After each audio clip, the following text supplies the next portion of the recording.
There is a fort in India where the national government has made it legally forbidden to be present after sunset. Not a myth, not a rumor, an actual posted regulation enforced by armed guards at a site that once held 9,000 homes. By the end of this, you'll understand what actually happened at Pangar, why historians and folklore tell two completely different stories about its end, and why one of those stories became official enough to shape government policy. In the early 1600s, a nobleman named Madho Singh, younger brother of one of the Mughal Empire's most powerful generals, built a fortified town in the hills of Rajasthan. His brother Man Singh was one of Emperor Akbar's most trusted commanders, a man who helped run large parts of the Mughal military and administrative machine.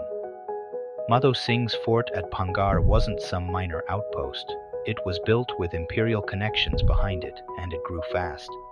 Within decades, Pangar held an estimated 9,000 houses, multiple grand havelis for wealthy families, a market bazaar, and no fewer than 7 documented temples still standing in some form today, dedicated to deities including Hanuman, Ganesh, and Shiva. This was not a small settlement clinging to survival. Contemporary accounts describe a genuinely prosperous town, protected by 3 successive rings of fortification and 5 major gates, each named for the direction or city it faced: the Lahori Gate, the Ajmeri Gate, the Delhi Gate. A town this fortified, with this many temples and this much wealth concentrated inside its walls, was not a minor settlement on the edge of empire. It sat at a strategic point in the Aravalli Hills, along routes that connected regional trade networks, which is exactly why a Mughal-connected noble family chose to build here in the first place. For a stretch of nearly a century, Bangar functioned the way any successful fortified market town of the era would. Merchants traded, temples held regular worship, families built increasingly elaborate havelis to display their status.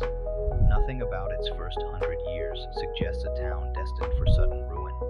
Before I tell you how this thriving town became one of the most restricted sites in the country, take a guess. Was it war, disease, something else entirely? Drop your guess in the comments. Here is where the story splits into 2 completely different versions, and only one of them is actually documented.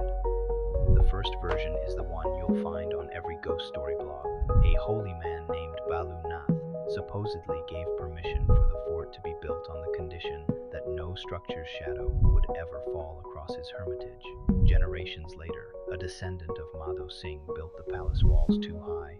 The shadow crossed the sadhu's dwelling, and the holy man cursed the entire town to ruin, declaring it would be destroyed and that no soul within it would ever be reborn.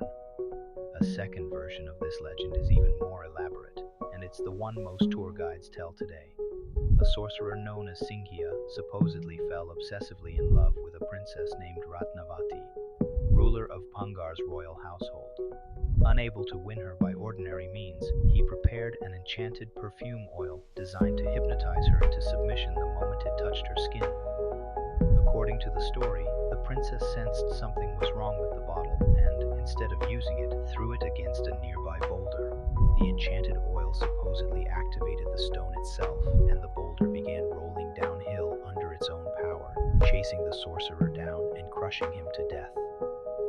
With his final breath, Singhia cursed the entire town, declaring that everyone within it would meet a violent end and that no soul would ever find peace there again. The following year, as the story goes, war broke out between Bangar and a neighboring kingdom.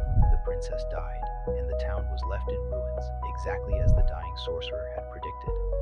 These are compelling stories, cinematic even, which is exactly why they've survived for generations, and why they dominate almost every tourism blog and travel article about this site.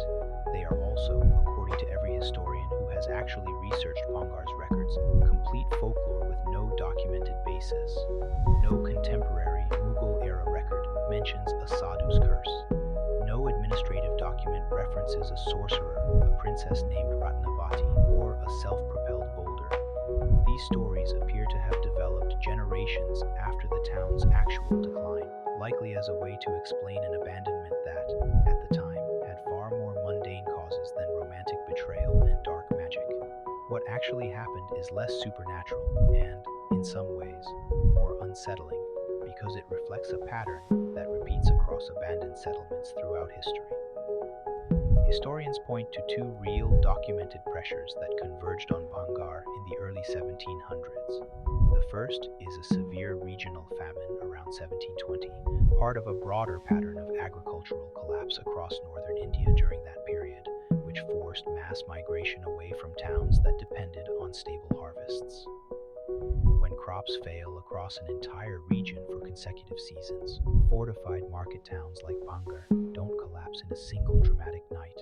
They empty gradually, family by family, as merchants and farmers relocate toward wherever food and water remain reliable. The second pressure is regional military conflict. This area of Rajasthan saw repeated skirmishes and shifting control between local rulers and Mughal authority as the empire itself began fragmenting in the early 1700s, a period historians now recognize as the beginning of the long Mughal decline that would eventually reshape the entire subcontinent's political map. Some accounts describe Bhangar being caught directly in this instability, its population scattering as security guarantees broke down and trade routes that the town depended on became too dangerous to maintain. A fortified town without reliable trade and without a stable harvest behind it is a town with no functioning economy, and a town with no functioning economy empties out, curse or no curse. Put those two pressures together, famine and fragmenting imperial authority, and you get exactly what the archaeological record shows at Bhangar. Not a single catastrophic event, but a gradual, documented abandonment consistent with dozens of other towns across the region during the exact same decades. Here's where it gets stranger, and this is the detail that connects folklore to something you can actually verify yourself. Walk into the village that still exists just outside the fort's ruins today, and you'll notice something odd. None of the houses have solid roofs. Locals will tell you that concrete roofs collapse here, that the shadow of the ruined palace must never be touched by another structure's height, exactly the way the old curse describes. What's actually happening is almost certainly a combination of genuine structural issues with certain building materials on this specific terrain, and a self-reinforcing local belief system that discourages anyone from testing the claim too aggressively. Once enough people believe a concrete roof will collapse, very few families are willing to be the one household that spends money proving it wrong, especially when a cheaper thatch or tin roof works perfectly well and carries none of the social risk. Over generations, that hesitation becomes tradition, and tradition becomes something visitors are told is supernatural law. Whether or not you believe the curse, the behavior it produces is completely real, verifiable, and photographable. You can drive to this village today and see it with your own eyes, an entire community living under thatch and tin within sight of a stone palace. That's the version of haunted this channel is interested in, not spirits. Documented human behavior shaped by belief, sustained across centuries, visible in the architecture of a living village to this day. What I'm about to tell you now is the detail that makes this different from every other haunted ruin video you've seen. In the 2000s, India's Archaeological Survey, the government body responsible for protecting historical monuments, formally posted signage at Bhangar prohibiting entry to the fort complex before sunrise and after sunset. This is not folklore. This is an actual government regulation, enforced by on-site guards at one of the country's most visited ruins. The official reasoning given is public safety, uneven terrain, structural instability in the ruins, and the difficulty of managing visitors after dark in a remote location with limited lighting and no emergency infrastructure nearby. That is almost certainly the real, boring, bureaucratically accurate reason, and it lines up with how the survey manages plenty of other unstable ruins where falling masonry and unlit stairwells pose a genuine hazard after dark. But the way this particular rule gets enforced is unusual. Visitors describe guards actively clearing the site well before the posted sunset time, checking watches, and physically escorting stragglers out through the main gate. Signage at the entrance explicitly states that entry before sunrise and after sunset is prohibited by law, a specific, codified restriction rather than a vague recommendation. Local publications have reported that the rule is treated with a level of seriousness that goes beyond what you'd expect for pure liability management, closer to how a government treats a security concern than a hiking trail. But here's the detail that should make you pause. The Archaeological Survey of India protects hundreds of ruined sites across the country. Almost none of them have a blanket, strictly enforced sunset curfew like this one. Bangar is treated differently, administratively, by name, in a way that no other comparably unstable ruin receives. Whether that's simply because Bangar's reputation created enough tourist traffic and risk-taking behavior to force the government's hand, or whether there's something else in the decision-making process that's never been publicly explained, is something historians and journalists still debate. What's certain is this: a government agency has, in effect, formally acknowledged this site as different from every comparable ruin in the country, without ever officially using the word haunted. Take a side in the comments. Do you think the sunset ban exists purely because of tourist safety and crowd management, or do you think decades of visitor reports and local pressure pushed the government into a policy it wouldn't otherwise have needed? I want to know what you actually think, because both explanations are plausible and neither one requires believing in ghosts. What connects all of this, the real Mughal-era prosperity, the documented famine, the fragmenting empire, the folklore that emerged generations later, and the modern government policy that still stands today, is a pattern worth sitting with. Bangar didn't become one of the most talked about ruins in India because of what actually happened here.